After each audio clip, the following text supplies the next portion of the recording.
The Las Vegas Raiders walked into Seattle with more than just a preseason game on the line. This was a night loaded with history, pressure, and the kind of moments fans remember long after the scoreboard fades. The atmosphere had that strange mix of reunion and rivalry, with Pete Carroll back in front of the Seahawks faithful and familiar faces like Geno Smith and Jamal Adams sharing the field again. But the real story was not about handshakes or old connections. It was about who would take control when the lights came on and what the result would reveal about a team still shaping its 2025 identity. From the very first series, it felt like we were watching two stories fight for space.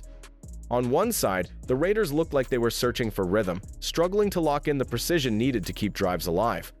On the other, Seattle came out swinging, feeding off the home crowd and forcing the kind of early mistakes that can set the tone for an entire game.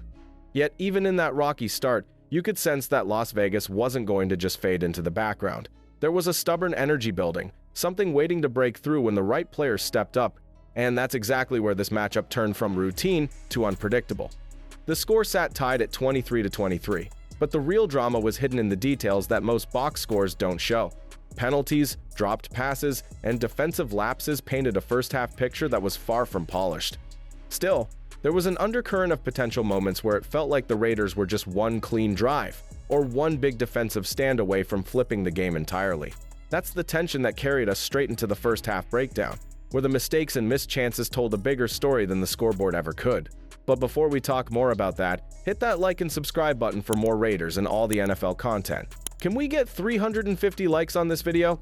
The Las Vegas Raiders tripped on the small things that decide games. One clean play would spark hope, then a flag or a drop would kill the noise. Seattle did not need tricks to seize control. They fed the crowd, hit the edges, and made the opening quarter feel heavy.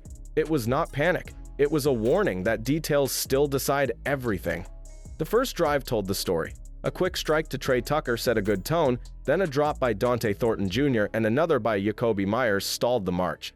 Penalties stacked on top of that, and the field flipped. On defense, the issues were even clearer. Contain slipped, run fits opened, and Seattle hammered the lanes. George Holani needed little daylight and turned it into chunk gains, finishing a stretch at 7 rushes for 61 yards with a burst that flipped momentum.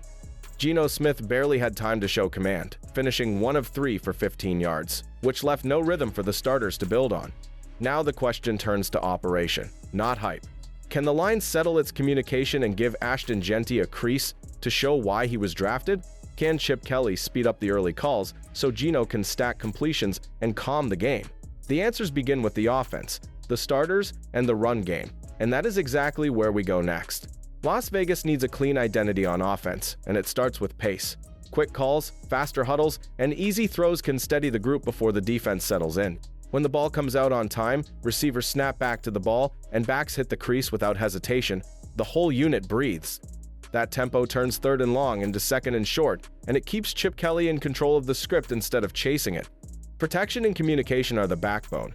The center's voice must cut through the noise, guards have to pass off stunts without a blink, and tackles must trust their set points.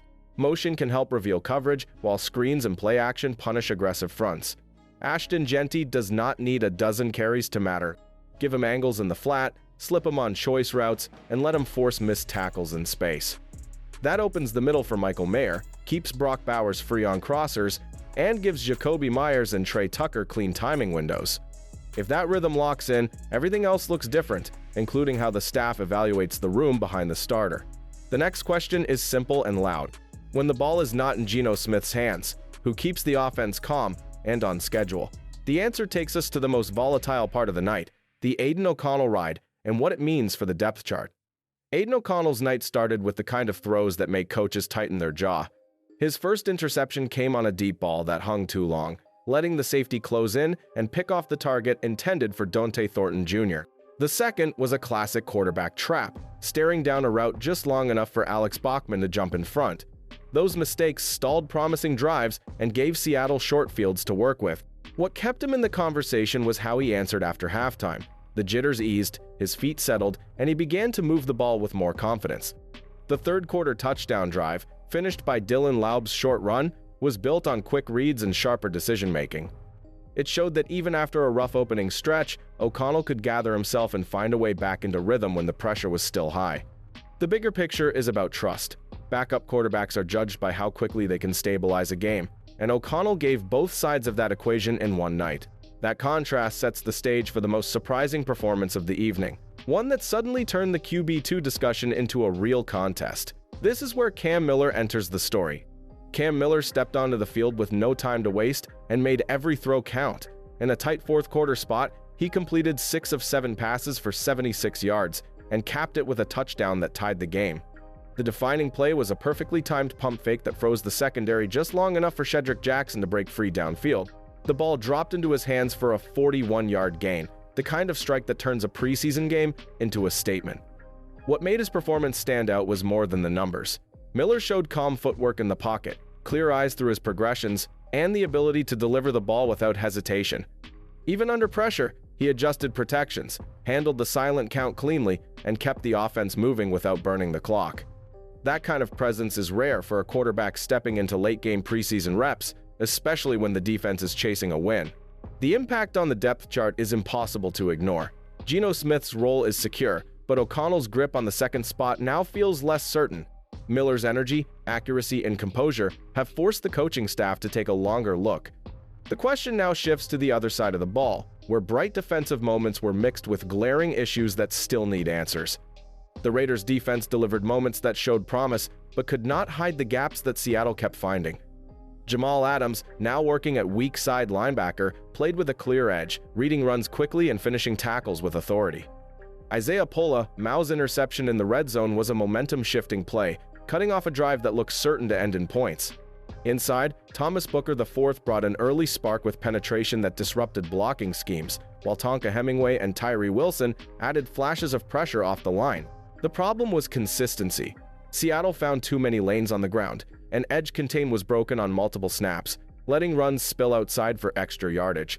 Missed tackles extended drives, and when the depth players rotated in, the run fits often fell apart. These breakdowns forced the secondary to step up in ways that were not always sustainable, especially against a team willing to pound the ball repeatedly until a crease opened. Cleaning this up will be about discipline as much as talent. Holding edges, finishing tackles, and maintaining gap control have to be the baseline, not the exception. With Max Crosby seeing minimal action, depth at defensive tackle remains the most urgent concern. The joint practices with San Francisco will give the Raiders no room to hide. The 49ers bring a punishing ground game, and if run fits are not locked in, they will expose it fast. Edge integrity will be tested on every snap, especially against their motion-heavy looks that force defenders to read and react instantly. This is the perfect stage to see if the corrections from Seattle translate when the opponent raises the physical bar. On offense, the focus shifts to building cohesion up front. The line must communicate through noise, handle quick defensive shifts, and protect both the pocket and the run lanes.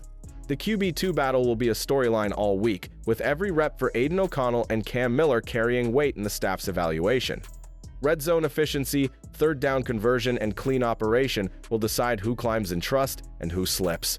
Special teams cannot be overlooked either, with the blocked 55-yard attempt serving as a clear reminder that execution in those moments can change momentum instantly. This game will not just set the tone for the final preseason stretch, it will shape who earns the final roster spots before Week 1 against the Patriots. The competition is open, the stakes are real, and every mistake or highlight from here on will stick in the coaches' minds. Which player do you think will rise the most against the 49ers, and what position group should the Raiders prioritize fixing before the regular season kicks off?